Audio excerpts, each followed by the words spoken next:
Hello বাচ্চো, welcome to Biohack NEET প্রস্তুতির জন্য বাংলা ইউটিউব চ্যানেল। তো ডব্লিউবিএমসিসি তাদের অফিসিয়াল ওয়েবসাইটে স্পেশাল স্টে ভ্যাকেন্সি রাউন্ডের জন্য একটা আর্জেন্ট নোটিশ দিয়েছে। সেখানে অনেক কিছু পয়েন্টস লেখা রয়েছে এবং একটা নতুন আপডেটেড যে শিডিউল সেটাও জারি করেছে স্টে ভ্যাকেন্সি রাউন্ডের জন্য।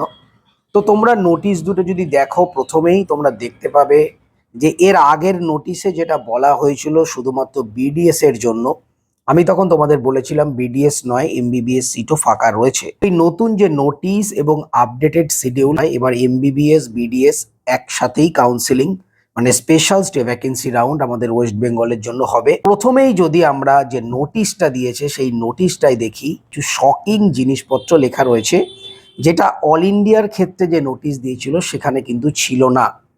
আমাদের ওয়েস্ট বেঙ্গলের ক্ষেত্রে এই নোটিশে কিছু আলাদা রুল রেগুলেশন অ্যাড করা হয়েছে। যে সমস্ত ক্যান্ডিডেটরা আগে রেজিস্টার করনি, ধরো কোনো রাউন্ডেই রেজিস্টার করনি, তো তারা কিন্তু ফ্রেশ রেজিস্ট্রেশন এই স্পেশাল স্টে ভ্যাকেন্সি রাউন্ডে করতে পারবে। যে সমস্ত স্টুডেন্ট আগে রেজিস্ট্রেশন করেছো, ফিস পেমেন্ট করেছো, তারা কিন্তু direct choice filling, choice locking করবে। এইবার যেটা মেন শকিং পয়েন্ট যেটা আমি বলছিলাম তোমাদের, স্পেশাল স্টে ভ্যাকেন্সি রাউন্ডে তোমাদের যদি সিট অ্যালট হয়, সিট অ্যালটমেন্ট হওয়ার সাথে সাথে সেখানে একটা ব্যাংক ডিটেলস দেওয়া থাকবে।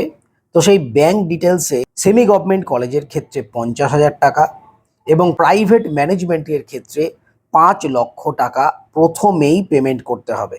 সেই পেমেন্ট করার পর সেই পেমেন্টের যে রিসিট, সেই রিসিট নিয়ে তোমাদের যে কলেজ, তোমাদের যে অ্যালোটেড কলেজ, সেই কলেজে তোমাদের যেতে হবে। অ্যালোটেড কলেজে যাওয়ার পরে তোমরা যে অ্যাডমিশন নেবে, সেই অ্যাডমিশন প্রসেসে যে টাকাটা অ্যাডমিশনের সময় দরকার, ধরো অনেক ক্ষেত্রে দেখা যায় যে 2টো সেমিস্টারের টাকা অ্যাট এ টাইম নিয়ে নেয়, তো সেই 2টো সেমিস্টারের যে টাকা তার সঙ্গে তোমরা যে টাকাটা দিলে, সেটা 50,000 হোক বা 5 লাখ হোক, সেইটা অ্যাডজাস্ট হয়ে যাবে এবং বাকি টাকা তোমাদের পেমেন্ট দিলেই তোমরা কিন্তু ওই কলেজে অ্যাডমিশন নিয়ে নিতে পারবে।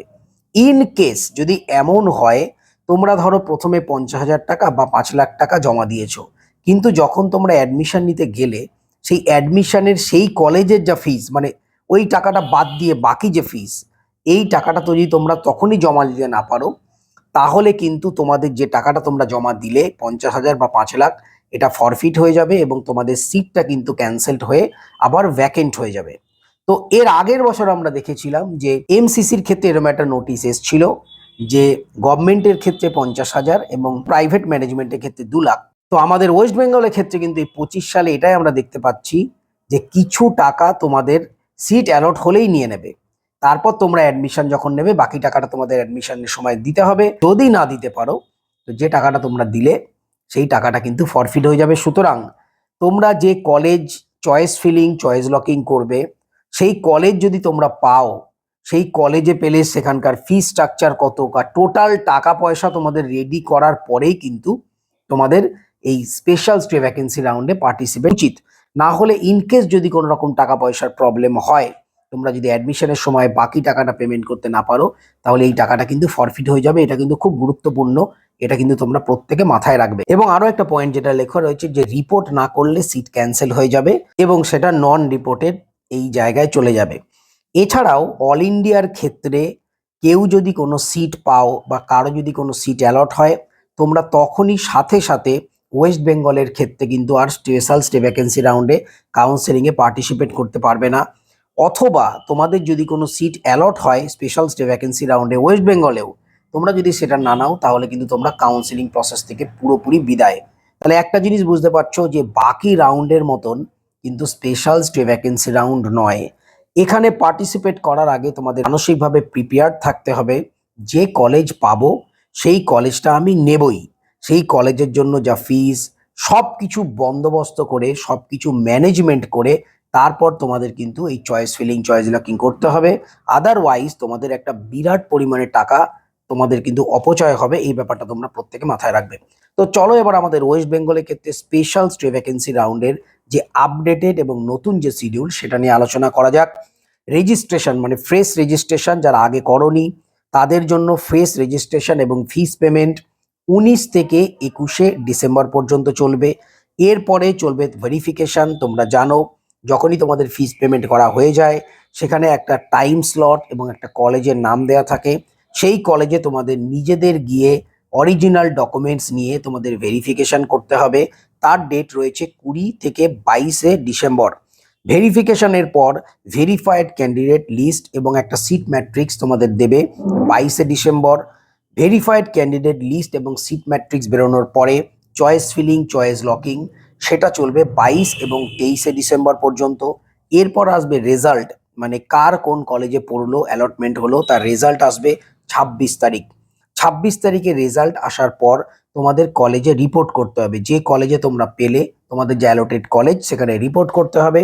তো সেই রিপোর্ট রয়েছে 26 এবং 27। সমস্ত প্রাইভেট মেডিকেল বা এমবিবিএস সিটের জন্য তোমাদের রিপোর্ট করতে হবে কলকাতারই বিভিন্ন গভর্নমেন্ট মেডিকেল কলেজগুলোয়, এবং সমস্ত প্রাইভেট ডেন্টাল কলেজের জন্য আর আহমেদ ডেন্টাল কলেজে তোমাদের রিপোর্ট করতে হবে। রিপোর্ট করার পর কিছু কিছু নন রিপোর্টেড সিট থাকতে পারে, ধরো কেউ গেল না, সেই নন রিপোর্টেড যে সিট তাদেরও একটা রেজাল্ট বেরোবে, সেটা হলো 30শে ডিসেম্বর। যারা যারা নন রিপোর্টেড সিটগুলোতে আবার অ্যালট হবে তাদের জন্য 31 তারিখ, মানে 31 তারিখ কিন্তু লাস্ট। তার মধ্যেই যাবতীয় যে প্রসেস এটা কমপ্লিট হয়ে যাবে। তো তোমরা প্রত্যেকে অবশ্যই WBMCCর অফিসিয়াল ওয়েবসাইটে ঢুকে যে দুটো নোটিশ এসছে, একটা হচ্ছে তোমার এমনি পাবলিক নোটিশ 19 তারিখে এসছে, এবং একটা শিডিউল, এই দুটোই ভালো করে ডিটেলসে পুঙ্খানুপুঙ্খভাবে পড়ে নাও। আমি তোমাদের জাস্ট একটা সামারি করে বলে দিলাম, তোমরাও কিন্তু ভালো করে একবার তাও পড়ে নিও। তো সবাই খুব ভালো থেকো, মন দিয়ে পড়াশোনা করে চ্যানেলটা সাবস্ক্রাইব রাখো, নোটিফিকেশনটা অন রাখো নিট রিলেটেড যাবতীয় ইনফরমেশনের জন্য। টাটা।